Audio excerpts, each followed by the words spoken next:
Hindu code bill.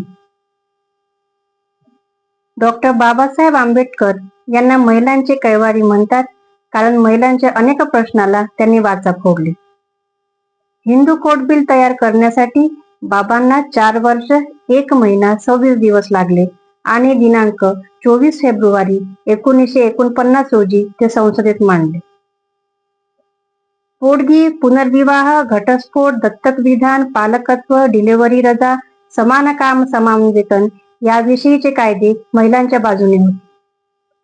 परंतु हे सर्व पुरुष प्रधान संस्कृतीला मान्य नव्हते, त्यामुळे यातील फक्त 4 कलमे मंजूर करण्यात आली. त्यामुळे बाबासाहेब आंबेडकर फार निराश झाले आणि दिनांक 27 सप्टेंबर 1951 मध्ये त्यांनी कायदेमंत्री या पदाचा त्याग केला. एवढा मोठा त्याग बाबांनी आम्हा स्त्रियांसाठी केला आहे.